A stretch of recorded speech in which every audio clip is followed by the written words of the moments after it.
Hello and welcome to this nice little preview of Prison Architect. I am your host today, Dom the Expert Calls from VideoGamesUncovered.com, and today I hope to show you guys, well, a little bit of Prison Architect for you. It's currently in early access on Steam at the moment, so if you are interested in taking part in the early access build of Prison Architect, you can go ahead. And it is very worth it. I've played this game at Eurogamer and at the Gadget Show live, and it was really enjoyable. And I'm really happy today that I get to show you guys some of the enjoy. Now, one thing to keep in mind is that it is currently on Alpha 16, and 16 being the number of the alpha phase that it's currently in. So there are some things that could potentially still be buggy or frustrating to deal with, so don't worry about it. Now for this example, we are not going to turn on Fog of War, because Fog of War basically does what you think it does. If you don't have guards or CCTV camera within a certain area, it'll be blacked out and you won't be able to see what's happening in that area, which makes it incredibly harder. Continuous intake is even harder, because then you can't turn off your income of prisoners, which means that if you're overstocked with prisoners but then you have 24 hours to get another 8 seated down in your down in your prison, it's gonna hurt, and it's going to take a very big toll on your prison. So you need to be careful of that. And then generate forests, generate lakes, and generate buildings is generally what you think it is. For this, I'm going to generate forests. Why not just have a medium-sized area to play around in, and let's play. Let's have a looky here. So in Prison Architect, you start off, as you can see here, just in a nice area, and lorries come with your workers, and these guys are going to help you start build your prison. It's good to note that while we are here, deliveries and garbage are already set out for you, but nothing else is. And you can use the entire map to your advantage. Now, as you can see in the top right, we have a to-do list. The Reader's CEO letter is the first thing we normally have to go over. The CEO will give you some genuine tips on how to start off. So every prison needs a warden. Individual jail cells are expensive, especially early on. Get your kitchen and canteen up and running before the first prisoners show up, and be sure to hire some cooks, and many items require a water connection. So that's just some general assistance to help you get started. But there is one way to really help you get started. As you can see, you start off with a bank balance of $10,000. That is not going to help you at all, especially if you need to set up all the fundamentals that are needed before you can even take on your first ward of prisoners. So, this is when you bring up the reports menu. In the reports menu, you can see all the different stuff you have, and you can identify where each and every one is individually, and even fire individual members of your staff. And you see them split into workers, guards, additional staff, and administrators. You can also check out what prisoners you have: high-risk prisoners, normal-risk prisoners, and low-risk prisoners. And the one other thing to keep in mind as well is that you can also close your prison and reopen your prison to any of these risks. So at the beginning of the game, you can have every single type of risk prisoner that you can think of, or you can just have low-risk prisoners to start off.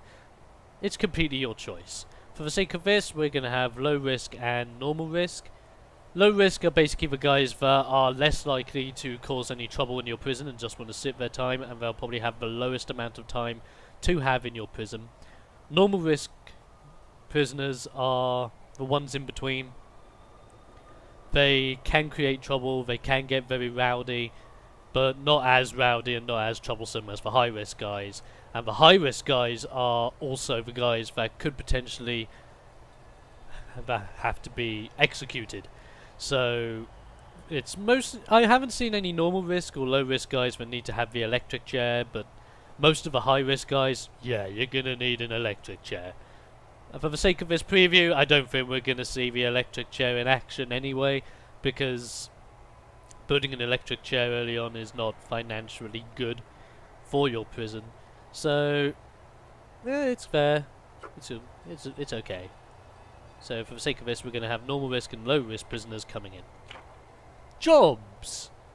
We don't have any. Sad times. And yet, here we go, we've got some grants. Now, one thing to know about jobs is that when you get an administration of people like wardens and other things, you can keep tabs on what they're looking into in here, the jobs menu. So that's what it's basically used for. But grants is where you want to go whenever you start a new game. Because, as you can see, they will give you money! Either to help you get started, or money upon completing the grant. So we're going to take all these grants, and as you can see, we went from 10,000 to 90,000. That's a lot better to start it off, isn't it? So as you can see, at this moment in time, I just have all of this paused, just so I can obviously tell you what's happening. And now on our to-do list, we have an entire list of things we need to do, and this list is incredibly helpful. So it can help you that you need to build a holding cell, a shower, a yard, kitchen, canteen, 2 guards, 2 chiefs, 2 officers, warden, finance through bureaucracy, and an accountant, raise our prisoner capacity to 15, build medical wards, hire doctors, hire psychologists, all that fun stuff. And you can take your time with it. I haven't seen any contracts yet that are time-based, so that's something that could be included in the future game, but for now, no. So the first thing I'm going to do here is, no, not demolish walls. I'm going to demolish some objects. I'm actually going to get rid of these trees that are directly in front of us. And getting rid of these trees will actually give us logs, which we can then pick up and actually sell for money, which is handy, and which is why actually having trees on early on can benefit you. So, we're going to start off nice and easy here with a nice and simple prison idea. I'm going to go with what I normally do to kickstart my prisons. I'm going to... First off... No, what am I doing? Am I brain farting again? I think I might be brain farting. No, I'm going to have brick walls. Oh, that's a good way to start things off. So let's just have a brick wall here. Or not. But yeah, I think I am farting a bit. Screw it. There it is, building in foundations. I'm such an idiot. Okay. So you go to building and foundations, and here you go. You can create buildings. And you can also monetize how big or how small they are. In this case, we're going to be building a holding cell. And the holding cell, it's got to be big enough to hold prisoners, but it doesn't have to be too big. So 7 by 12 is a good size. That's a good size.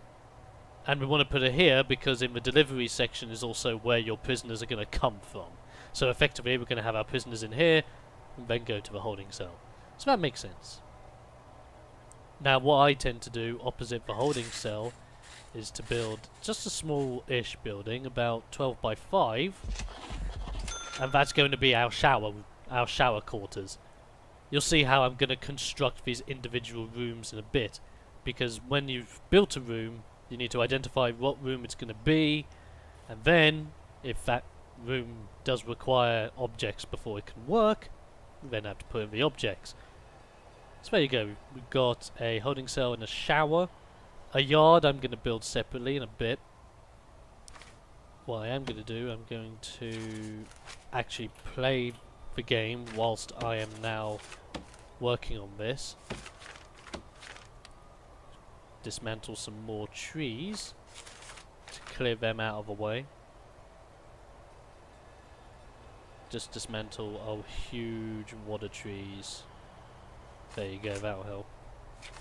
And then what I will do is I will now build over here, not going to space it too far away.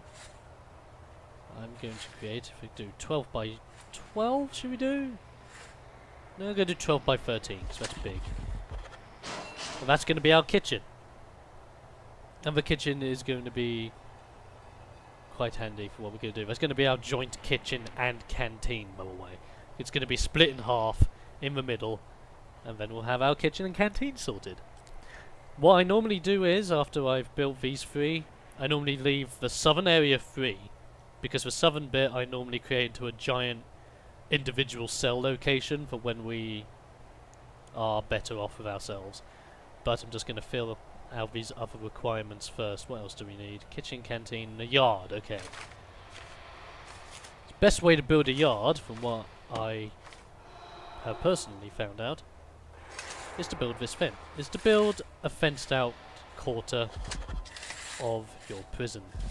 So I'm going to give these guys a pretty nice sized yard. And then obviously we're going to need a door to open it up, and so I'm going to put in a, where is it? Where is it? Large jail door, there it is.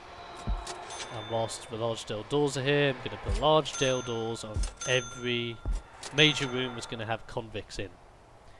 And as a reference for me in a bit, I'm going to put a large jail door there. Because effectively what I am now going to do is, I'm going to construct a fence around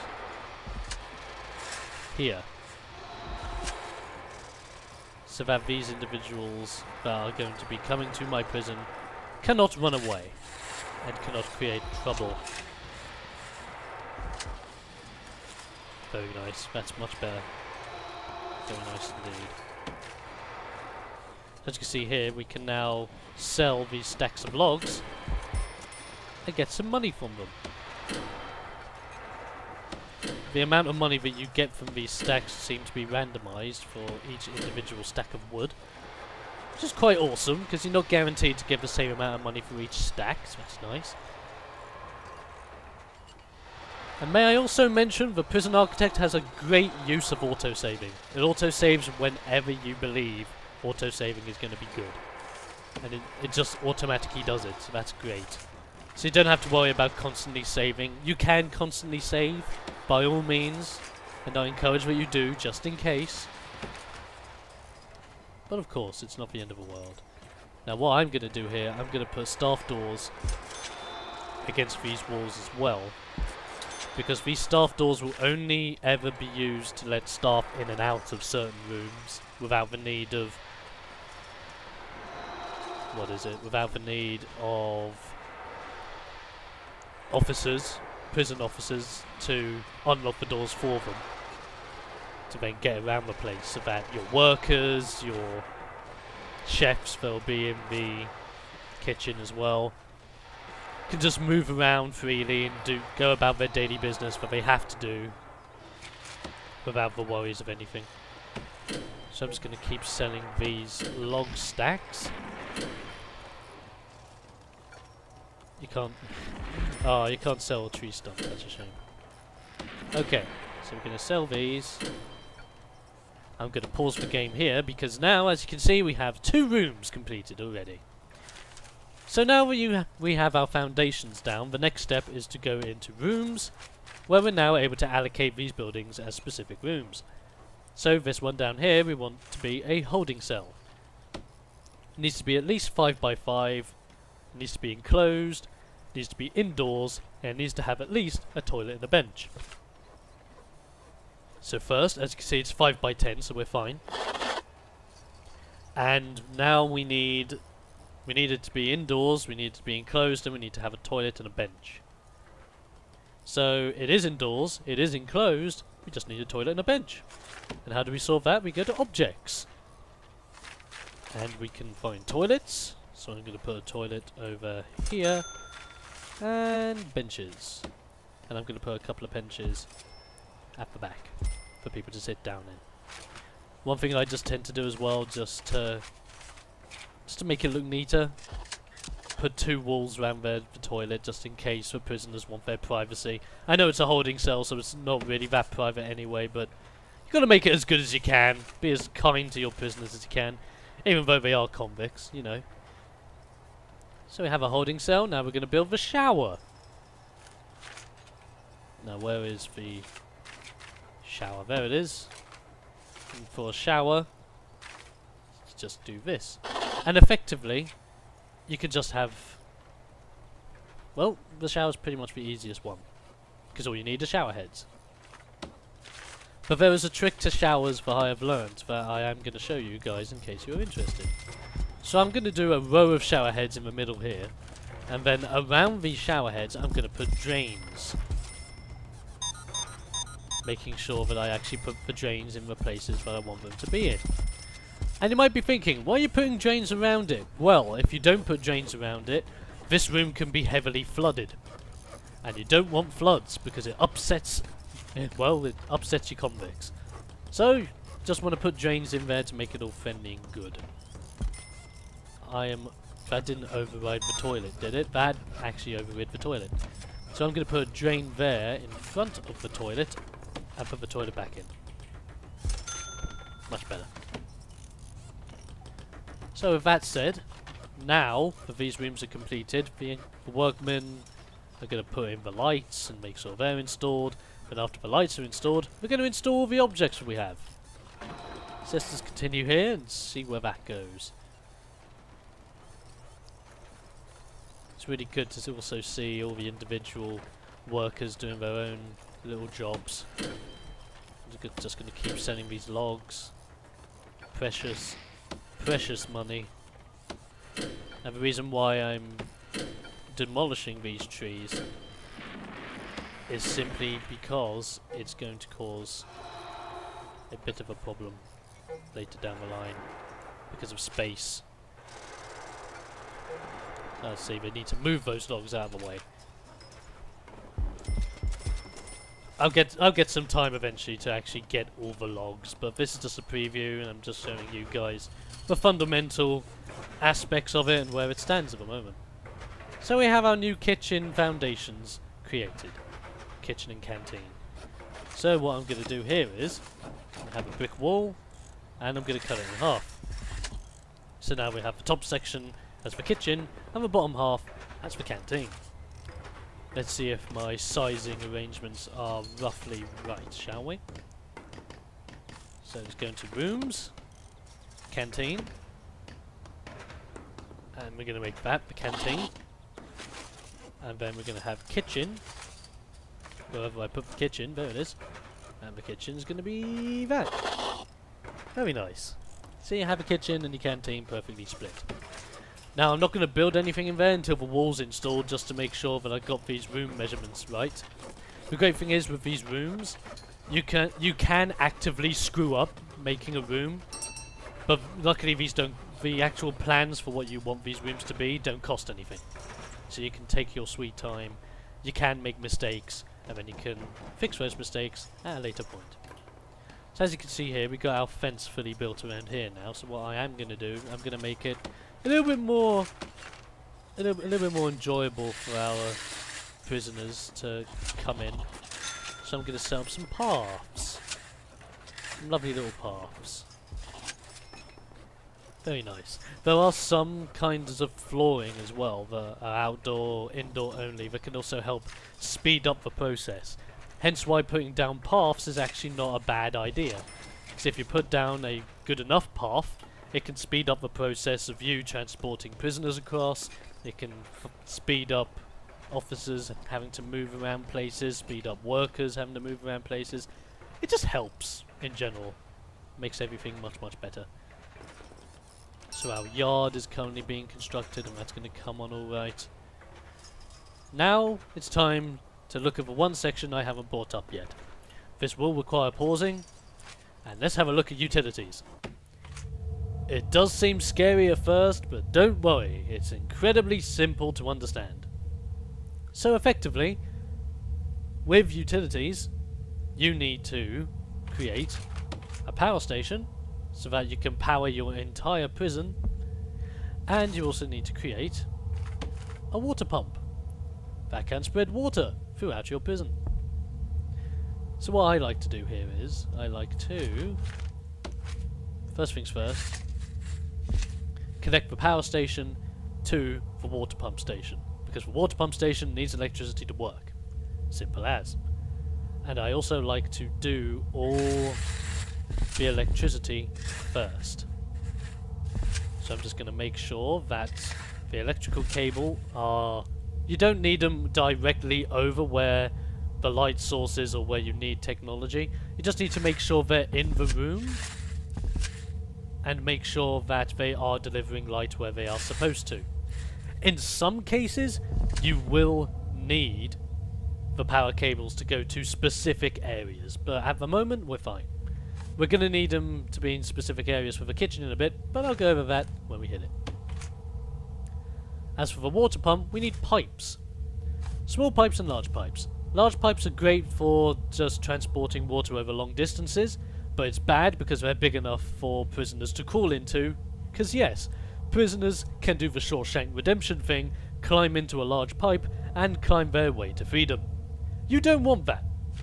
Hence why small pipes are actually really viable. And you can connect large pipes to small pipes though, so don't think that you can just have an entire prison full of small pipes, because if you do have an entire prison full of small pipes, it can actually cause problems with clogging and this, that, and the other that your workers need to fix.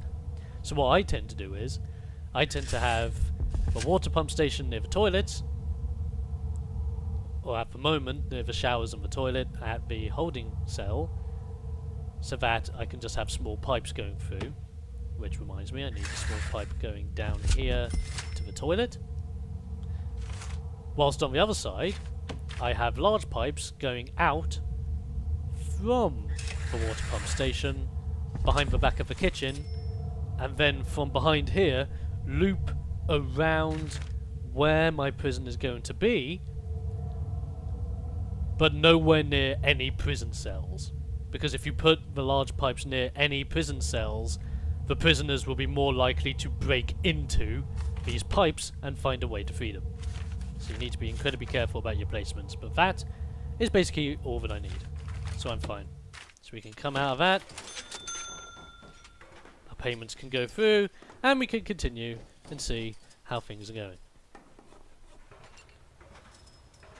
So the game has been out for quite a while in early access on Steam, and I have really enjoyed it. The developers behind it are really confident with how it's going at the moment. Let's sell some more logs while I'm talking about this.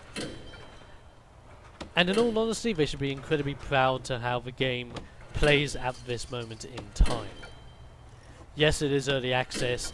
Yes, it is likely to have bugs in it or things that don't quite work according to plan. But in all honesty, in this latest alpha phase, everything's been really playing out really well.